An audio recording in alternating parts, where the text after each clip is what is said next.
Hey guys, welcome to Geek Ninja 21, and today we're going to be talking about why Kevin Durant is a snake and why LeBron James is the best basketball player in the world. Let's start first. Hello, this is his cousin. Joshua. Okay, so you know why Durant is a snake? He betrayed Russell Westbrook, and we are gonna find a video for proof. Yeah, because This guy's really good at. I like this guy. Why? Should we still hate Kevin Durant? We should still hate Kevin Durant is a snake. On YouTube. Okay, we're gonna skip this ad because no one wants to see an upside down city. Oh, that's because it's Doctor Strange, I think. I want to throw some inside information. I want to put on my insider hat if you don't mind. Please do. Kevin Durant is playing Game 7 for Oklahoma City. If you recall, I was right there baseline. The game ends. Russell Westbrook storms off the court. Kevin Durant stays on, hugging everybody else. And what does he say on the court at the time? I'll see you soon. A month later, he's in a Golden State Warriors uniform. So I know this video is going to get a lot of hate, and I know a lot of people are going to call me salty. So I'll just come right out and say it. I am a little salty because at the end of the day, I love basketball and I usually love greatness. And let's be honest here, every single thing Kevin Durant did on the court this season was greatness. So Kevin, congrats. You're one of the best players on the planet and you're going to retire as an NBA legend. But I just hate how this whole situation played out. When this video ends, we're gonna pause it and then we're gonna make another video. He's a grown man. I understand he's capable of so making we can his still own watch decisions. the But whole that doesn't mean video, I can't okay? disagree with those decisions. So today, He's we're better going than to you. look at the controversy surrounding Kevin Durant's move to the Warriors. We're going to listen to some of the most connected people in the NBA tell us that what Kevin Durant did was incredibly shady and that what he did to his teammates was just disgusting. And after that, we're going to listen to NBA Commissioner Adam Silver admit that if the Warriors swept the Cavaliers, or if most of the games were just blowouts, then the NBA was in trouble. So this is going to be a juicy video, guys. Since Kevin Durant joined the Warriors, now they have like a I'm going to choose unstoppable three winners, team. and the three winners can choose any single basketball shoe you want, and I'll buy it for you as long as it's under $200, which is reasonable. So to enter, just go follow my Instagram at @LikeOrZembo. Link is in the description. If you guys are watching this video, you can go to his giveaway too. Before we listen to Adam Silver's remarks, let's start with the biggest counter argument that Kevin Durant supporters have used to defend his decision. The fact that he was justified because LeBron James did the same thing. So let's look at this objectively. LeBron led a Cleveland Cavaliers team that had just lost in the second round of the playoffs after LeBron carried.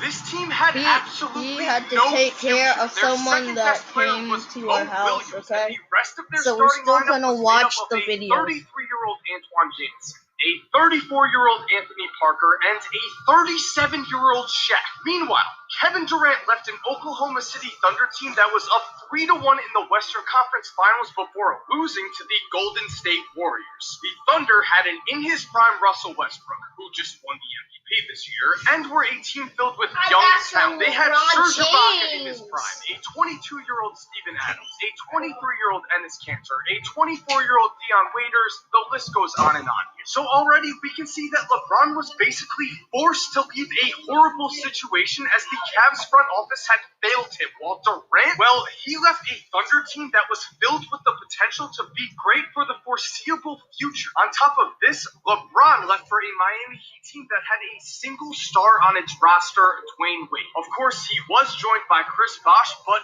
that's the point here. LeBron left to go and build a new championship contender in Miami.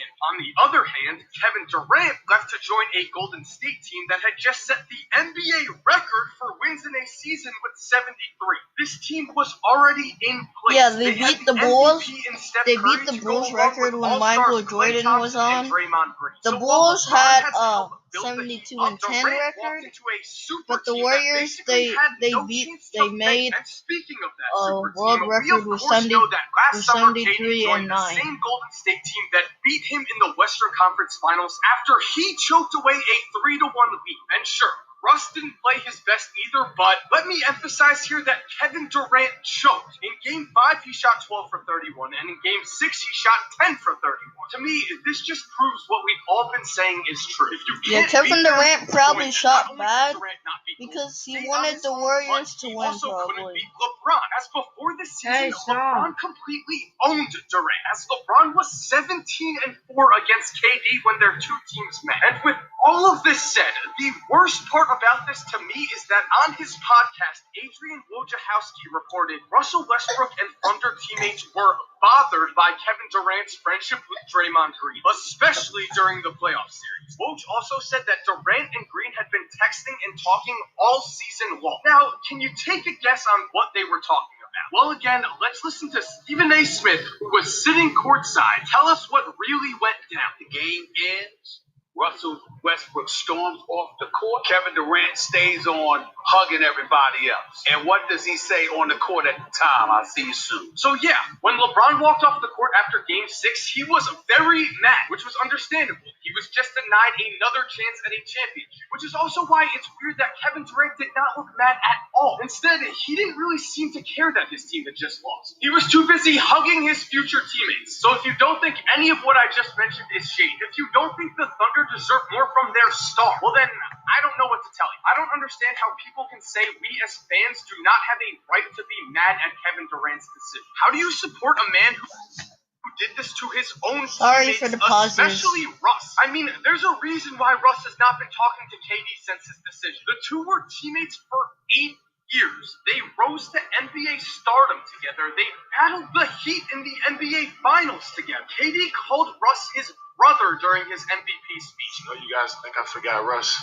but I could speak all night about Russell, an emotional guy who will run through a wall for me. I don't take it for granted. I love you, man. I'm the first to have your back through it all. He defended Russ when Mark Cuban said that Russ wasn't a star. Were you aware of Mark Cuban's comments before the game when he said Kevin was the only superstar on this team? He's an idiot. And then, to put it bluntly, Kevin Durant stabbed Russell Westbrook in the back. That's where all these snake memes have come from. While Russ thought him and Kevin were in this together, Durant went behind his back and joined their biggest competitor. And not only that, he did it after texting Draymond and other Warrior players all year behind his teammates' backs. And, oh yeah, after he gave up on his team and joined Golden State, KD also proved he was a hypocrite. As just look at this tweet in 2010 where KD blasted LeBron for joining the Heat. And sure, that was years ago, but doesn't that tell us something? In 2010, Kevin Durant truly believed he could build a championship team around himself. In 2016, he decided that was too hard, so he joined a team that would guarantee him a championship. And then, when asked about his thoughts on the fact that the playoffs have been filled with blowouts and were for the most part uncompetitive and boring, Durant said this. Relay that to the fans who feel upset. If you don't like it, don't watch it. If you don't like it, don't watch. I don't think he could have made a more ridiculous statement if he tried. This is one of the stars of the NBA, one of the faces of the NBA, telling us, the fans, that if we don't like blowouts, then don't watch basketball. Can't we all agree that the league and their players should not want blowouts like this? They should want some sort of suspense and drama in the NBA playoffs, and especially the finals. But the thing is, Kevin, you're right. There's a good chance that casual fans are not going to watch anymore. And that's a problem you created with your decision, because since this year's finals weren't competitive at all, since it's very possible, if not likely, that the Warriors will win at least the next 2, if not 3, Sorry for the pauses again. or 4 championships, then it's obvious that the NBA has a problem here. And NBA Commissioner Adam Silver agrees with this. So let's listen to Colin Cowherd and Adam Silver on Colin Cowherd. Yeah, What if Golden State rolls Cleveland in 4? Would you even drive home saying we got a little problem here, an imbalance? Well, if that were the case, we'd have an imbalance. Adam Silver said this before the finals, and he admitted it because he expected the finals to be competitive. I've read some comments recently, unnamed general managers and others, saying we just can't compete. I think that's crazy. We only have like 26 seconds of the video. See you guys. Hope you have a great day. Today's my brother's birthday, so wish him a happy birthday. See you in guys. the comments below. If we can hit at least 100 views, I will make a YouTube channel. Yeah! Peace!